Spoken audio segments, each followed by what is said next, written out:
Breaking. Canada just made a move that has Washington watching nervously from across the border. And what happened next signals a fundamental shift in North American trade relations. For 75 years, Canada's economic destiny has been tied to one nation, the United States. 75% of Canadian exports flow south across that border. Billions of dollars, millions of jobs, an entire economy built on a single relationship. But that relationship is fracturing. And Prime Minister Mark Carney just declared something that would have been unthinkable just months ago. The old relationship we had with the United States, based on deepening integration of our economies and tight security and military cooperation, is over. Those words landed like a thunderclap in March, a Canadian Prime Minister publicly severing decades of economic alignment with America. This isn't diplomatic posturing. This is Canada fundamentally restructuring its place in the global economy. 3 months ago, Donald Trump escalated his tariff war to levels no one predicted. Canada now faces 35% tariffs on its goods entering the United States, not 25%, 35%. A 10 percentage point increase from tariffs Trump imposed in February, citing alleged fentanyl smuggling across the Canadian border. For context, America is threatening China with 30% tariffs, but Canada, one of America's closest allies, faces even higher rates. The impact has been devastating. From January to April, Canadian exports to the United States dropped 26%. In just 4 months, Canada lost 54,000 manufacturing jobs. The unemployment rate hit 7%, the highest since 2016 outside pandemic years. By May, the share of Canadian exports going to America fell to 68.3%, one of the lowest percentages on record. Canadian businesses are hemorrhaging, families are struggling, and Trump keeps threatening something even more shocking: annexation. The American president has repeatedly suggested Canada should become the 51st state. He's called it friendly banter. But behind closed doors, Canadian officials see it as economic coercion dressed up as jokes. And then came the breaking point. On June 27th, Trump terminated all trade talks with Canada via social media. No diplomatic warning, no formal channels. We are hereby terminating all discussions on trade with Canada effective immediately. Trump wrote the reason: Canada's digital services tax on American tech giants. While Trump was announcing framework agreements with China and signing deals with Britain at the G7 summit, Canada was frozen out completely. Washington wanted a comprehensive deal with Canada. Ambassador Pete Hoekstra admitted it publicly in September. Americans were hopeful that we could negotiate a bigger deal, something covering defense, security, and economic integration far beyond the existing USMCA trade agreement.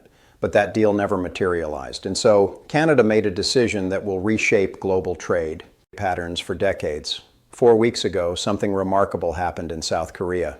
Prime Minister Mark Carney stood face-to-face with Chinese President Xi Jinping, shaking hands, discussing cooperation. This is the same China that just imposed 100% tariffs on Canadian canola and 25% tariffs on Canadian pork and seafood as retaliation for Canada's own tariffs on electric vehicles and steel. The same China that Canadian politicians have spent years warning about. But circumstances change, and enemies become partners when survival demands it. The numbers tell the story. In the first half of 2025, bilateral trade between Canada and China reached 64.2 billion Canadian dollars, up 9% from the previous year. Canadian energy exports to China surged 81% from $2 billion to $3.8 billion in just 6 months. The reason? The Trans Mountain Expansion Pipeline that opened in May 2024. Canadian crude oil shipments to China skyrocketed from 25,000 barrels per day to over 350,000 barrels per day within a year. China is recognizing Canada as a reliable energy supplier, especially as Beijing navigates its own trade war with Washington and faces American restrictions on energy imports from Iran, Venezuela, and Russia. But this isn't just about oil. Carney has made a promise that stunned trade analysts worldwide. Canada will double its non-US exports by 2035. Double them. That means making up with adversaries, building relationships that seemed impossible just months ago, completely rewiring an economy designed for a single customer. While Trump was busy signing deals with Britain and making frameworks with China, Canada was quietly securing something Washington had wanted for itself: energy partnerships with Europe. In May, Canadian officials met with European energy leaders in Houston. They revitalized the EU-Canada high-level energy dialogue, a framework first established in 2007 but largely dormant in recent years. The focus: clean energy, hydrogen, critical minerals, and yes, liquefied natural gas. Then in August, Prime Minister Carney traveled to Berlin. He met with German Chancellor Friedrich Merz.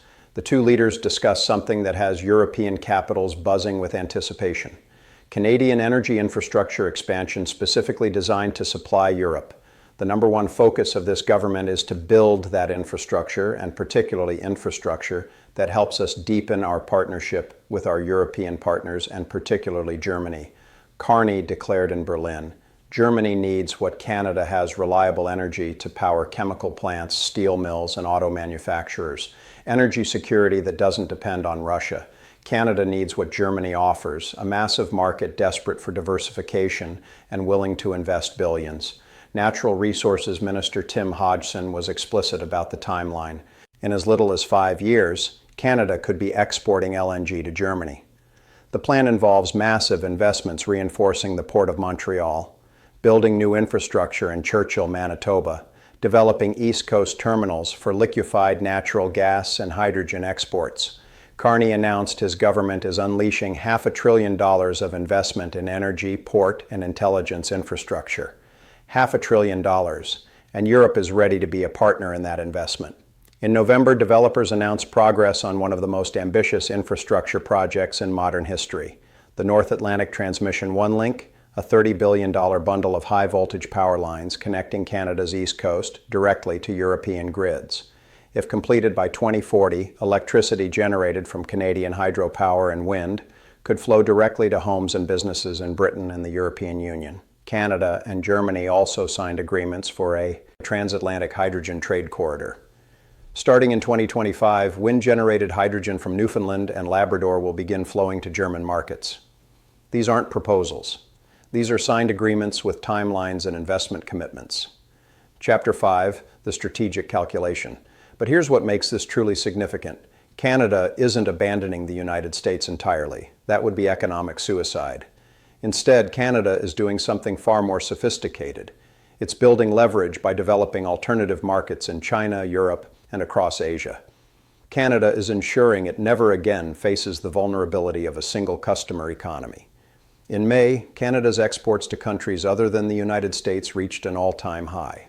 The government passed legislation to tackle internal trade barriers, making it easier to move goods across Canadian provinces to new ports for international export. Canada also signed a security partnership with the European Union, a signal that Ottawa is building strategic relationships that don't revolve around Washington. And critically, Canada filed a challenge with the World Trade Organization against U.S. tariffs on steel, aluminum, and the so-called fentanyl tariffs. A clear message that Canada won't accept punitive trade measures without fighting back. But Canada has been careful. Retaliatory measures against American goods have exempted products traded under the USMCA agreement. The Canadian government provided relief for highly impacted industries like automakers. Why? Because completely severing ties with America remains impossible. The challenge is mathematics. 75% of Canadian exports still go to the United States. Indo-Pacific countries account for only 10.5%.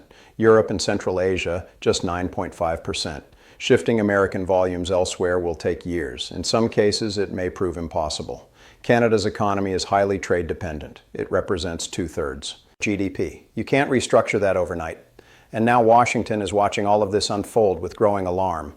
U.S. Ambassador Pete Hora admitted in September that America had hoped for a bigger deal with Canada, something comprehensive covering defense spending, Arctic infrastructure, border security, and deeper economic integration. That deal would have locked Canada into the American sphere of influence for generations. But Trump's tariff war and annexation rhetoric killed any possibility of that agreement. Now Canada is building alternatives, and those alternatives threaten American strategic interests in ways Washington is only beginning to understand. If Canada successfully doubles non-U.S. exports by 2035, America loses leverage. Canadian provinces gain economic independence from American market access. U.S. manufacturers face a less reliable supply chain for Canadian resources, and critically, America's competitors gain a foothold. China is already Canada's second-largest trading partner. Chinese investment in Canadian energy and critical minerals is growing. If that relationship deepens, America faces a strategic rival with significant influence over a nation that shares the longest undefended border in the world. Europe, meanwhile, is securing energy partnerships that bypass American control. The transatlantic hydrogen corridor, the electricity interconnection, the LNG terminals. All of this reduces European dependence on American energy exports. Washington wanted to be the broker of these relationships, the essential middleman in North American and transatlantic trade. Instead, Washington is being bypassed. But Canada's pivot carries enormous risks. First, the infrastructure doesn't exist yet. LNG export terminals on the East Coast require 4 to 7 years to build. Hydrogen production at scale needs massive investment and time. The Trans Mountain Pipeline is operational, but expanding capacity requires overcoming environmental opposition and indigenous land rights negotiations. Second, timing is uncertain. By the time Canadian LNG infrastructure is ready, European demand might have shifted. The European Union is transitioning away from fossil fuels. By 2030 or 2035, Europe may have abundant renewable energy, making new LNG terminals stranded assets. And third, China remains an unreliable partner. The same government buying Canadian oil today imposed punishing tariffs on Canadian agriculture this year. Beijing uses trade as a political weapon. Deepening dependence on Chinese markets could create new vulnerabilities. And fourth, completely disentangling from the United States may prove impossible. 75 years of integration can't be unwound in a decade. Canadian and American supply chains are deeply interconnected. Attempting to separate them could damage both economies. But despite these risks, one thing is absolutely clear. Canada is making a bet that the future of global trade doesn't revolve around a single dominant partner. A bet that diversification and independence are worth the investment and the risk. And a bet that America's closest ally can chart its own course, even if that means partnerships Washington finds uncomfortable. Mark Carney's declaration in March wasn't just rhetoric. It was a strategic pivot that will define Canada's role in the global economy for generations. The old relationship we had with the United States is over, and Washington is only now beginning to realize what that means. Not just for trade, not just for energy, but for the balance of power across North America and beyond. This isn't just a trade dispute anymore. This is Canada rewriting the rules, and America is scrambling to respond.